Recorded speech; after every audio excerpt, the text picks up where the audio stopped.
Have you ever felt like you didn't fit in, didn't belong, or maybe were just too much for some? Girl, we get it.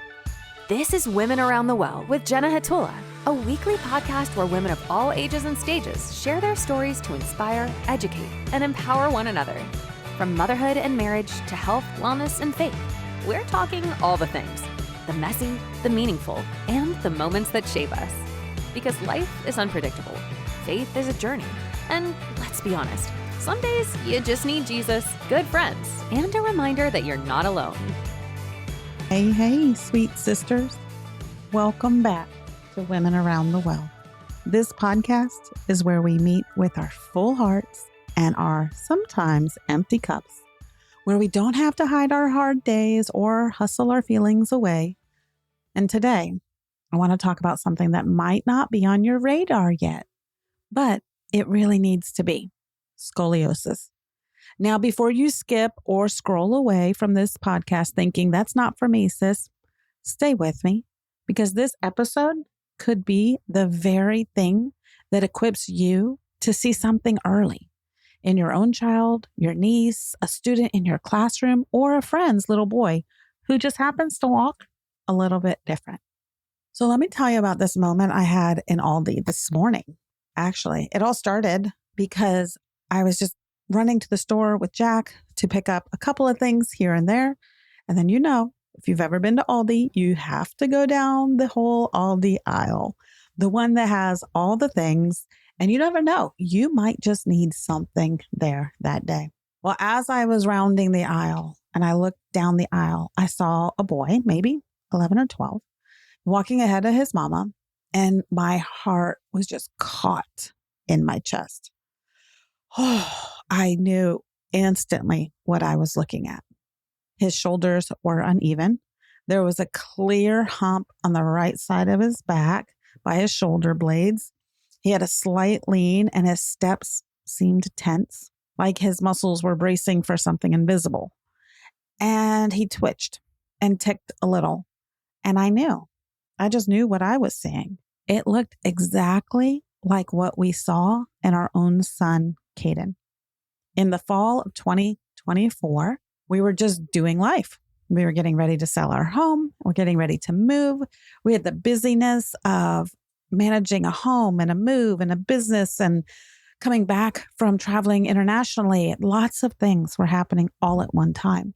Caden is healthy. He's growing strong. He had no complaints at all. He actually, that summer, grew about 5.5, 6 inches. He had so much growth. He was taller than his sisters. But one day, I started to notice that his shirt just hung a little funny. It looked a little different. And then I noticed that his shoulder blades looked a little higher on one side than the other.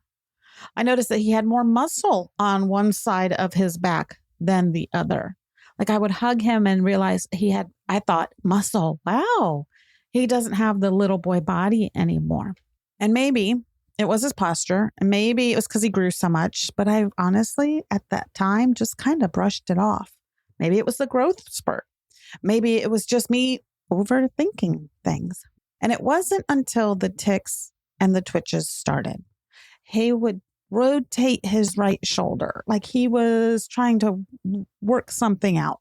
He said he didn't have pain. He didn't have any injury or muscle fatigue, or nothing hurt. And so he went from rotating that to then I would notice that he was trying to stretch out his neck to one side or the other.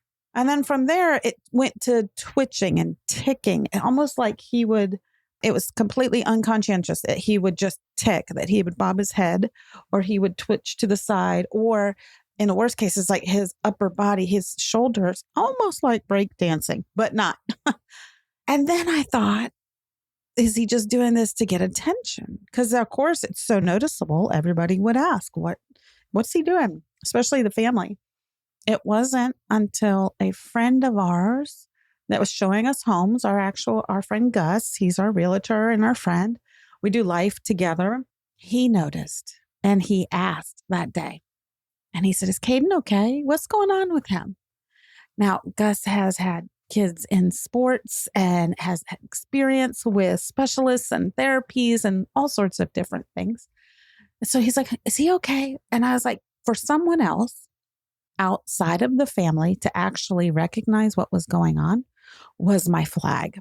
And as I went home after house hunting all day, I was washing dishes at the sink. I could just so clearly feel the Spirit of God say, get an x-ray. I was watching Caden on the couch and he was doing his twitchy thing. Call the chiropractor and get an x-ray. Now, we have been to the chiropractor since Caden was born and consistently, mind you. And we never caught anything. Nothing looked out of the ordinary. Now, because of the traveling and because of the summer and the busyness of life, I honestly had let a couple months slip. So I called the chiropractor and I just said, it sounds kind of crazy, which it always kind of does when you feel the pressing of the Lord and the Holy Spirit leading you or guiding you and you're learning to be obedient. And so I just said, it sounds kind of crazy, but I was sitting here praying and I feel like I need to come in right away and Caden needs an x-ray. And without a second thought, my friend Michelle on the other end of the call, we've been to the same chiropractor, for 15 years. She said, absolutely, come right in. We'll see him right today. So we drove over there, just Caden and I, not knowing what to expect, not knowing if there was anything or there was something. But that mama instinct in me, that Holy Spirit nudge wouldn't stop. So we went in and we had an evaluation. And our friend, the chiropractor, Dr. Z, he looked at him and said, well, he's got a slight curve. That's new. Wasn't there before, but let's do an x-ray. So we pulled up his x-ray and it's a digital one so that you can see it. It comes up right away on a screen and you don't have to wait anymore. And as that x-ray loaded from the bottom up, we could see each and every vertebrae just showing itself on the screen. And the bottom curved a little bit to the left. And then as it got to the middle, it curved a little bit to the right and then curved a little bit more and a little bit more. And as it finished out, it was so clear what I was looking at. And the doctor and I just locked eyes in just truly disbelief, because just a couple of months before it wasn't there. Now, the end of summer, a major growth spurt, and he's looking at a 54-degree spinal curve that came out of nowhere. We were just so surprised.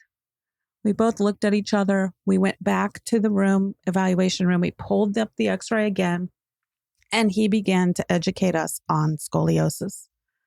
And then his suggestion was, you should really see some specialists. I can remember going and sitting in the car afterwards, just kind of staring out the window quietly, not wanting to overwhelm Caden, who was completely oblivious to all the things. And isn't that the beautiful part? Because praise God, there was no pain. There was no injury. He wasn't hurt and he wasn't hurting. He just, it was his super spine. And that's something that we have held on to. So we did. We nicknamed it the super spine because we truly believe God is going to do something supernatural in this boy that is going to set the world on fire. But when I got home, in all transparency, I hid. I went to the bathroom and I locked the door and I cried because that wasn't the plan that I had for him. I had to mourn what I didn't know. I had to mourn the normal that I thought we had, because in a blink, everything was starting to change. And I didn't know what I didn't know. But I also remember whispering right there in the middle of the floor in the bathroom, is that I know God did not give me the spirit of fear, but of love and of a sound mind. And I refused to let fear win, or ignorance. It didn't get the final say. And there I mourned. I cried. I called my husband, prepared him for when he got home and we could have a face-to-face conversation. But that moment is where we committed to learn everything we could. We were not going to sit back and wait for things to get worse. And we rallied. as a family, but as a team. First and foremost, with prayer. We petitioned heaven, and we have a team of prayer warriors today as well that continues to pray for Caden and his healing, his specialists, his therapists, and the traveling that we do today. But because of that healing, friend, it's not just about fixing. It was about fighting smart. So I want to share some things that we leaned into that have been really helpful. But also today on this episode, I want to educate you and empower you, because truly seeing that little one in the Aldi aisle made me realize there's a lot of children walking around that have scoliosis that their parents don't have any idea, that they don't know, that it came on so suddenly, or that they feel like they're ill-equipped, or there's only one way. And I'm here to tell you from our experience that there can be some really incredible tools and resources right at your fingertips if you're willing to do the work, to stay the course, and to truly walk it out. Give yourself time to pray, to grieve, and to mourn. But then I want to encourage you to get up and fight, because no one will fight for your child like you will. Okay. So we leaned in to chiropractic care, specialized scoliosis specific adjustments, physical therapy. We started learning more about the Schroth-based method. I'm going to spell this for you because I had to learn how to pronounce it right. SCHROTH. There's actually a very specific physical therapy that is needed for the correction of scoliosis. All right, I started doing a little bit of some things unorthodox to modern stuff. So there's camps out there that will suggest surgery, and absolutely that may be necessary at some point in time. But for us, we wanted to do everything we could to navigate away from that as much as we could. And I am still a firm believer that God has given us all the tools and resources we need to heal our bodies naturally. He created all things. And there are times, again, preface this with that there's medication needed, there's surgery that's needed, absolutely. But I love to be able to do the things I can as naturally as I can, as often as I can. So the Schroth-based method, Google it, YouTube it. We started learning about this. Unorthodox kind of things. We started acupuncture. It actually started to reduce inflammation in his body, in his nerves, and it started to improve alignment. We made some nutritional changes for Caden as well. We've eliminated inflammatory foods like nightshades. The hardest thing for him is to eliminate French fries. Yep, French fries. It's actually a nightshade, potatoes. So, and then dairy. That was the other one. But I will tell you, I noticed a very big difference when we eliminated nightshades from him. Just his emotional component, his physical component, his stuffy nose constantly after he had dairy, the snorting, the sniffly noses, the rubbing of the eyes, almost like allergies, but it never progressed past that. But we made those changes. We eliminated that. We started offering additional gut health support because all of your immune system is in your gut. So if your gut is not happy, neither are you, and your body probably isn't either. We added in functional medicine to help us get to the root causes of things. I added in red light therapy to improve tissue healing and spinal cord. And so he will lay, and I have a red light therapy wand at home, and it's just 15 minutes. I try to do it every day, but do I get it every day? No, not every day, but we are trying to be consistent and to do the things. So red light therapy on his back, also strategic supplementation that supports his bone and muscle support. This is really, really important.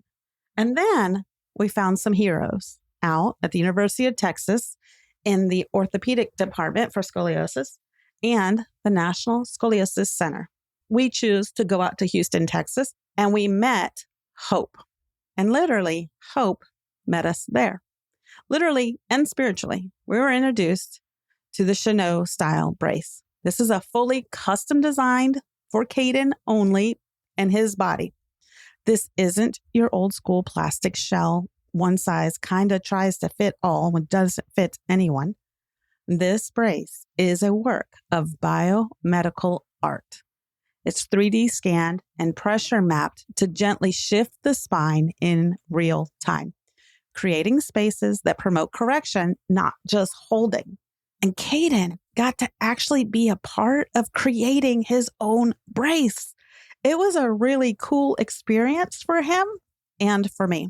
And when Caden put it on for the first time, y'all, his curve, which was measuring at 54 degrees unbraced, it reduced and corrected to 24 degrees within 24 hours of being in the brace. Huge praise report. So it started to work. But I want you to know, it's not just a number. That was the breath of hope that we needed. That's a future of options that are opening wide up. And yes, is it hard? Some days, because he wears his brace 18 to 20 hours a day, especially during sleep, which surprisingly is not when he gives me the hardest time about wearing it. The hardest time he gives me about wearing it is on Sunday mornings when he wants to go to church and he wants to play gaga ball. And so we have a new rule that he wears it to church, he plays gaga ball, and he can take it off.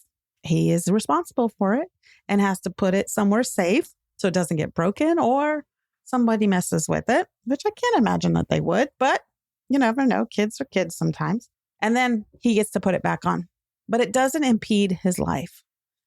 And scoliosis doesn't get to dictate his future, and it is not his identity.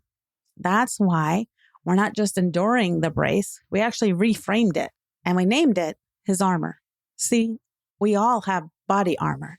God tells us to put on the full armor of God, our helmet of salvation. It keeps the good stuff in, but it also keeps the bad stuff out. We have the breastplate of righteousness, our belt of truth, our shoes to spread the gospel, to be the good feet, our sword of the Spirit, and our shield of faith. We just don't always get to see each other's armor. But see, in Caden's case, we see his armor.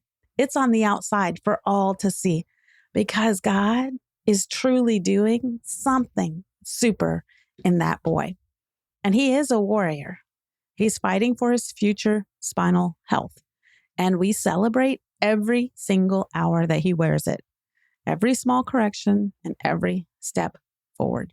And we remind him daily that he's not broken. He's just uniquely built. And this armor, it gets to be part of his story. But here's what I wish I'd known sooner. Things to look for. Look at your child's shoulders. Are they even when they're resting and standing in front of you? They should be of equal length, like they should level out.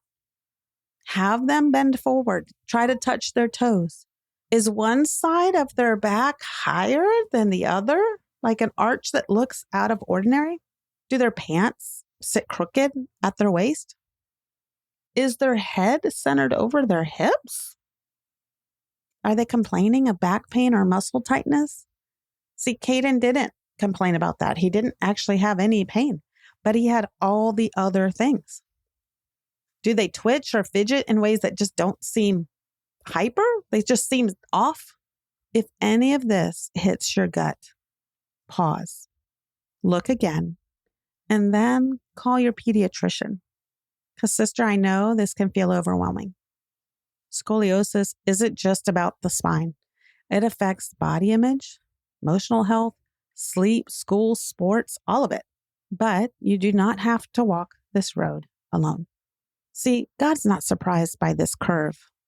He formed your child in the secret place. And yes, he sees the twists and the turns and the long nights where you question if you're doing enough. Just let me tell you that you are. You are exactly the parent God chose for this child.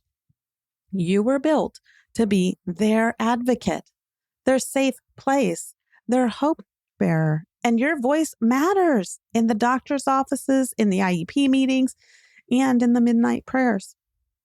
Now, in part 2 of this scoliosis series, we're actually going to talk to my friend Hope from the National Scoliosis Center in Houston, Texas.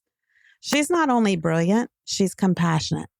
And we'll unpack more about the science behind this Chanel brace, what parents should be asking their doctors, how to know when surgery is or isn't needed, and why early detection is truly life-changing, and how to talk to your child through this journey emotionally and spiritually, not just physically. So, friend, if you're carrying questions or grief or maybe even some guilt for not noticing sooner, let me just say this. You're not late. You are here now, and you're doing the brave and the hard things. And you are not alone. From the aisles of Aldi to the exam rooms and the bedtime prayers, we are mamas around the well, gathering hope, gathering wisdom, and choosing faith over fear. So until next time, we hope that you have learned something new, share it with a friend, and stay tuned for the next episode of Women Around the Well. That's it for today's episode of Women Around the Well. I hope you found encouragement, inspiration, and a reminder that you're never alone on this journey. Want to dive deeper? Visit womenaroundthewell.com for additional resources, guest details, episode recaps, replays, and exclusive freebies to support you in faith, wellness, and life. And if this episode spoke to you, feel free to share it with a friend and leave a review. It helps more women find their place around the well. Until next time, keep showing up, keep growing, and keep leaning into grace. We'll see you soon.